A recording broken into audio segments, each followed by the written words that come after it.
las batallas fue esta tierra, este planeta.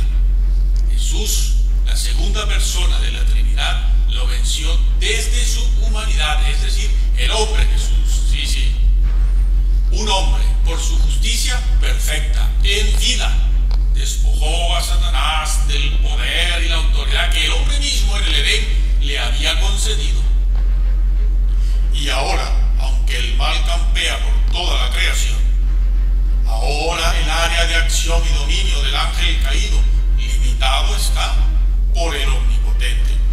Pero bueno, acercándonos ya al fin de todas las cosas, el hombre, de nuevo, al violentar los usos del Creador, ha comenzado otra vez a considerar los preceptos divinos como las fuertes ligaduras que lo atan y le impiden al hombre realizar su mal llamada libertad, hasta tal punto que hoy en día ya es bien visto todo lo que antiguamente no tenía carácter ni siquiera jurídico. Al final de esta historia, la historia presente, y después de la muerte, seremos juzgados los hombres, sí. Ojo, porque esta fue la predicación del apóstol Pablo. Primero, decía él, el juicio viene.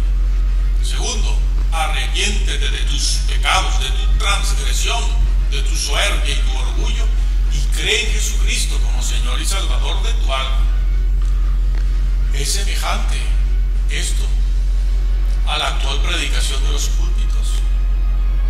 Casi, pero no. Solo el que haga su voluntad permanecerá para siempre. Y muy pronto volverá Jesús a la tierra como Rey y como Señor, para restaurar completamente su reino eterno, el cual no tendrá fin jamás. Y a los creyentes quiero decirles que antes de la venida del Señor vendrá una fuerte apostasía, que ya la estamos viendo y viviendo, pero aún falta más, la profundización de esta apostasía, y ha de aparecer el anticristo, haciéndose pasar como hijo de Dios, al mismo tiempo que niega toda deidad.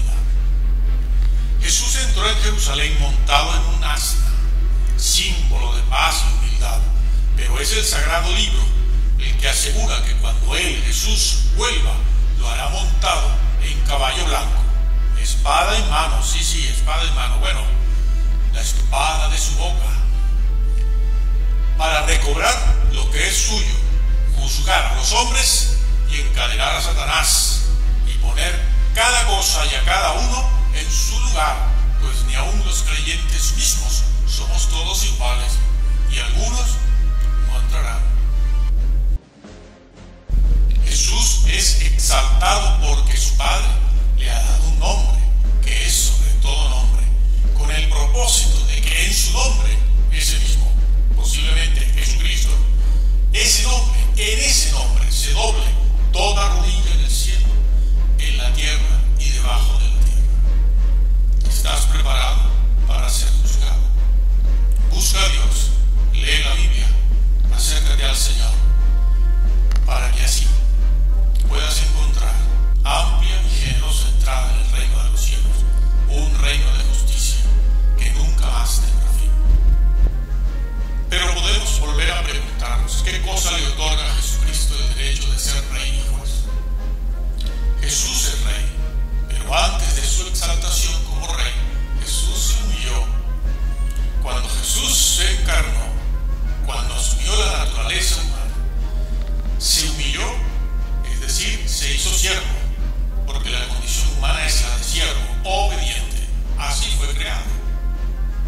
La humillación de Jesús consistió en que la clase de existencia y de vida que le daba el hecho de ser Dios en el cielo, siendo adorado como tal, Jesús siendo adorado, el Hijo de Dios siendo adorado como Dios, al humanarse, deja esa clase de vida momentáneamente. Cuando se encarna, pasa a ser un hombre más, un hombre al que no le fue reconocido ni su deidad ni su reinado. Pero también dicen muchas otras partes de la Biblia que Jesús, después de su muerte, fue exaltado sobre toda la creación, de la condición de siervo, es decir, de ser hombre, pasó a ser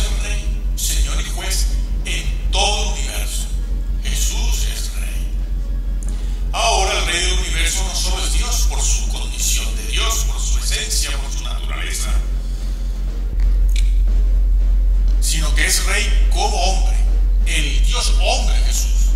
Esto es parte de la elevación y exaltación de Jesús, el Hijo de Dios. Su exaltación comenzó con la resurrección y la ascensión. Continuó luego cuando el hombre Jesús se sentó a la diestra para interceder permanentemente a favor de los elegidos que perseveran en la verdad y la oración. No es simplemente decir, soy justificado por la fe. Hay que estudiar y entender todo el consejo de Dios, todo, no un versículo, todo. Así pues, Jesús es el primer hombre perfecto en el cielo.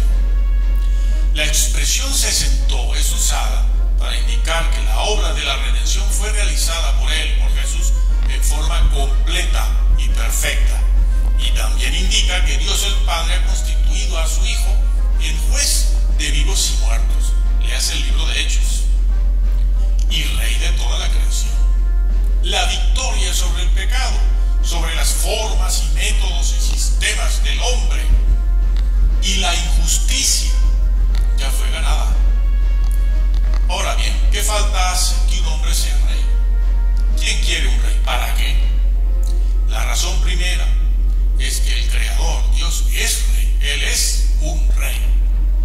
El reino celestial no es una democracia participativa, sino que es una monarquía divina, teocrática. Y en segundo lugar, Dios reina y gobierna en la creación a través de sus criaturas, porque así Dios lo ha querido. Unas se han sometido al gobierno justo de Dios y otras criaturas se han rebelado.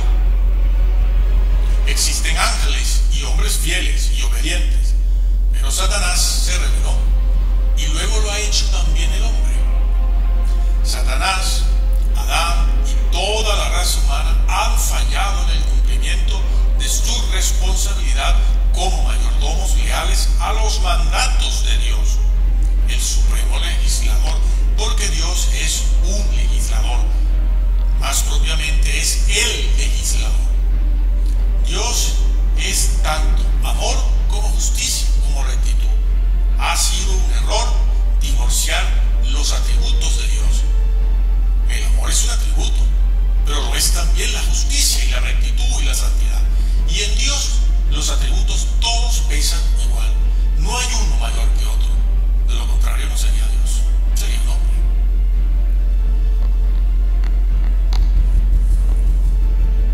La rebelión existe porque cada uno de nosotros ha querido implantar sus propias leyes, no las de Dios.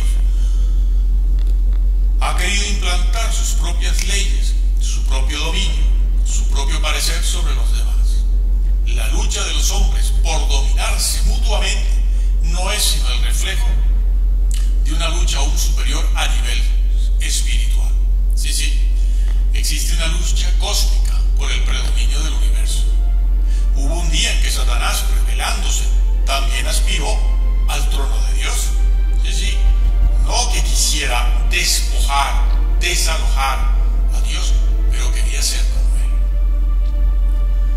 Después de la muerte y resurrección de Cristo, el Altísimo reina y sobre todo lo hará en el siglo venidero a través del más grande ser que jamás haya existido, Jesús, ungido de Dios. Olvídense de mencionar en los púlpitos a grandes políticos, filósofos o luchadores cívicos. En el día del juicio nada de eso contará, al contrario, servirá para condenar a quienes desde el púlpito no hacían otra cosa más que nombrar a hombres y héroes humanos